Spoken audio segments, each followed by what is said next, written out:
अच्छा, तो सबसे पहले जो था हम इनकम स्टेटमेंट देख लेते हैं। ये हमें इनकम स्टेटमेंट का फॉर्मेट है जो स्लाइड्स में मेरी मौजूद है। इस इनकम स्टेटमेंट को बनाने के लिए टोटल जो है ना, हमें चार हेड्स देखने होते हैं। तो इसको जो है हमने डिस्ट्रीब्यूट कर दिया है। सबसे पहले हम इसमें फाइंड आउट करते हैं नेट सेल्स। इस किस्म का जो है ना, आपको मटेरियल जो है ये बुक्स वगैरह में नहीं मिलेगा। इसके ब्रेकडाउन जो है ना, ये मैंने खुद किए हैं। ये नहीं कि आप बोलें कि ये कहीं हमने देखा नहीं है, पता नहीं कहाँ से आ गया ये। सेकंड जो है, हमें इसमें फाइंड आउट करना होगा cost of goods sold. Third जो हमें इसमें फाइंड आउट करना होगा, वो हमें करने होंगे ऑपरेटिंग एक्सपेंसेस। देन जो लास्ट पार्ट है इसका, वो है अदर इनकम। अगर हम इन चार चीज़ों को सीख लेंगे तो हम बोलेंगे कि हमने जो है वो इनकम स्टेटमेंट बना लिया।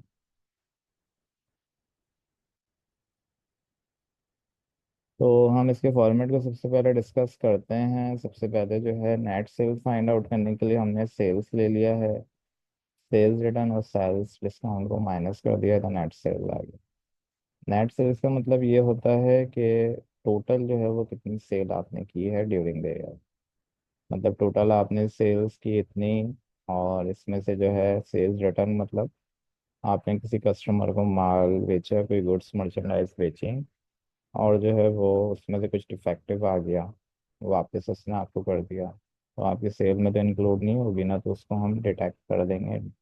और इसके साथ साथ जो है सेल्स डिस्काउंट।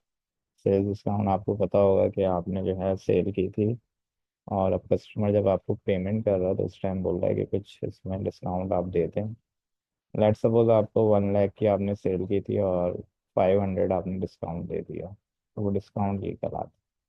सेल्स में से sales return sale discount minus करेंगे तो नेट सेल्स आ जाएगा। सेकंड जो हमारा पार्ट है वो हमें मालूम करना है कॉस्ट ऑफ गुड्स सोल्ड।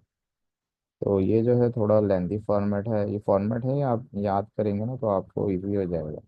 ये आप लोग तो फर्स्ट टाइम कर रहे हैं बेसिक, तो आप लोगों को तो इतना आइडिया नहीं होगा ना कि क्या हो रहा है, किस तरीके से हो रहा है। बट लेकिन मैं कोशिश करता हूँ कि आपको एक्सप्लेन कर दूँ कि आखिर हो रहा है तो क्यों हो रहा है।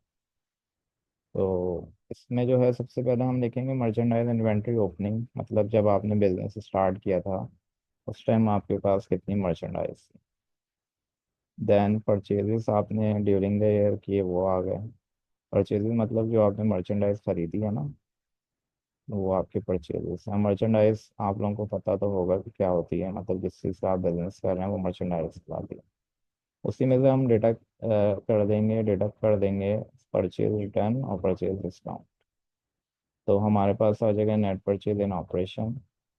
देन उसके बाद हम इसके अंदर ऐड कर देंगे transportation charges, carriage, cartage, freight, packing charges, कुछ भी हो सकते हैं, ये सब ऐड हो जाएंगे।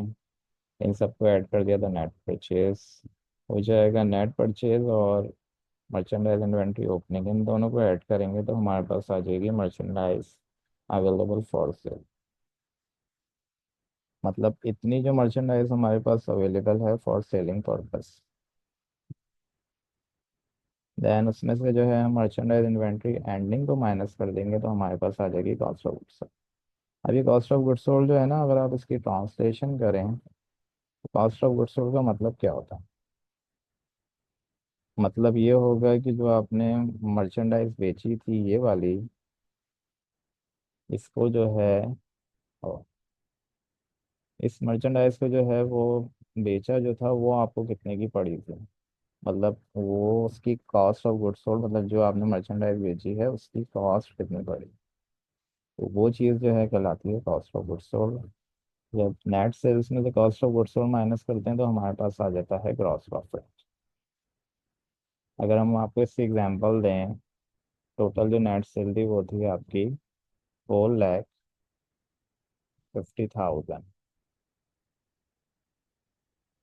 और वो आपको जो मर्चेंडाइज पड़ी थी वो आपको पड़ी थी 4,10,000।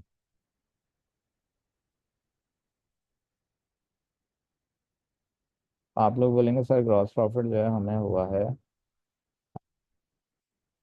कितने का हुआ है, 40,000 का। सही। तो ये हमारा सेकंड पार्ट है। अभी आपको बताया था ना, चार स्टेप्स हैं। सेल्स है, कॉस्ट ऑफ गुड्स सोल्ड है। थर्ड जो है, आप अपने माइंड में रिकॉल करें वो कौन सा था। वो था हमारा ऑपरेटिंग एक्सपेंसेस। अब ऑपरेटिंग एक्सपेंसेस क्या है, आप किसी भी बिजनेस को रन कर रहे होते हैं तो उसको रन करते हुए जो एक्सपेंसेस होते हैं उसको कहते हैं ऑपरेटिंग एक्सपेंसेस। ऑपरेटिंग मतलब किसी भी चीज़ को चलाते हुए या ऑपरेट करते हुए जो जो एक्सपेंसेस होते हैं वो सब ऑपरेटिंग एक्सपेंसेस में आ जाते हैं।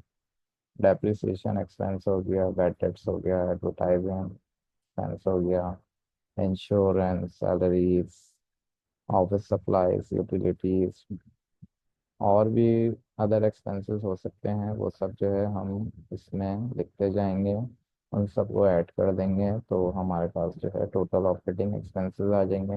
अब यही वाला टोटल ऑपरेटिंग एक्सपेंसेस जो है वो हमें माइनस करना है इस अमाउंट से, ग्रॉस प्रॉफिट से।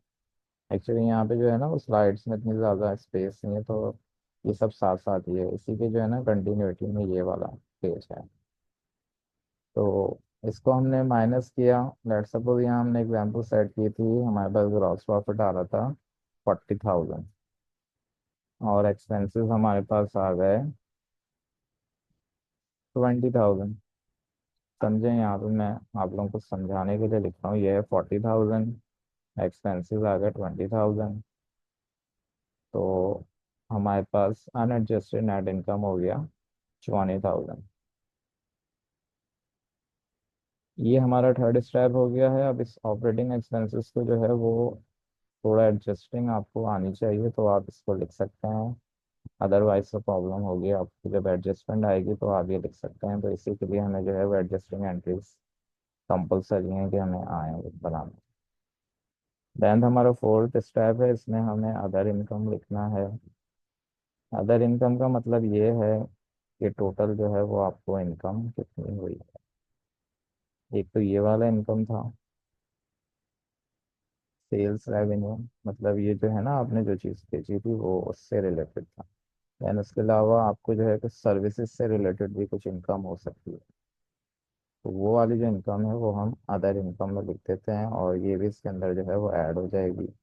आपने कुछ कमीशन पे कोई चीज़ बेच दी, उसकी इनकम आ गई। रेंट रेवेन्यू है, सर्विस इनकम है। अब ये रेंट रेवेन्यू जो है, और एक ये रेंट एक्सपेंस यहाँ एक्सपेंसेस में होता है। तो रेंट एक्सपेंस का मतलब ये होगा कि आपने कोई चीज़, कोई शॉप वगैरह रेंट पे ली हुई थी, तो वो वाला जो एक्सपेंस है वो रेंट एक्सपेंस में आ जाता है। और ये वाला रेंट जो है, मतलब आपके पास कोई शॉप थी या कोई गोडाउन वगैरह आपने रेंट पे दिया हुआ है, तो उसके अगेंस्ट में जो आपको इनकम मिलेगी वो रेंट रेवेन्यू में आ जाएगी। देन कुछ आपने सर्विसेज वगैरह प्रोवाइड की, उसके अगेंस्ट में इनकम आ गई, तो वो भी सर्विस इनकम में आ जाएगी। टोटल अदर इनकम को हम ऐड करेंगे और इस अमाउंट में से माइनस कर देंगे। लेट्स सपोज यहाँ पे जो था ना 20,000 था, और इसको हम सपोज कर लेते हैं 5,000 जो है हमें अदर इनकम हो गई है, तो हमने उसको प्लस किया। तो टोटल जो नेट इनकम हो गई है, एडजस्टेड नेट इनकम 25,000 हो गई। तो ये वाला जो फॉर्मेट है ये आपका है इनकम स्टेटमेंट का फॉर्मेट। यहाँ तक अगर आपने देखा होगा तो आपको जो है इसमें तीन पार्ट जो है वो इजी लगेंगे। सबसे पहला जो पार्ट है हमारा सेल्स वाला, ये आप लोग जो है इसको फॉर्मेट पे याद कर सकते हैं, कुछ प्रॉब्लम नहीं होगी। सेकंड पार्ट जो है हमारा वो है कॉस्ट ऑफ गुड्स सोल्ड, वो भी आप लोग फॉर्मेट जो है वो इजीली याद कर लेंगे, कुछ प्रॉब्लम नहीं होगी। देन जो थर्ड पार्ट है हमारा, ये है हमारे ऑपरेटिंग एक्सपेंसेस। ये पार्ट आप लोगों के लिए डिफिकल्टी क्रिएट कर सकता है, क्योंकि इसमें जो है हमें एडजस्टमेंट पता हो, बट मेरे पास कुछ इसके फॉर्मेट हैं, मेथड्स हैं, तो वो मैं आप लोगों को प्रोवाइड कर दूंगा, और उससे जो है आपको ये पार्ट भी निकल जाएगा विदाउट प्रैक्टिसिंग एडजस्टिंग एंट्रीज। तो आप ये भी निकाल सकते हैं। देन ये अदर इनकम है, ये भी छोटा सा पार्ट है, ये भी आप लोग इजीली अटेम्प्ट कर सकते हैं। तो ये जो है हमारा पूरा इनकम स्टेटमेंट का फॉर्मेट है। मे भी पॉसिबल आप लोगों को कुछ समझ में आया हो ये।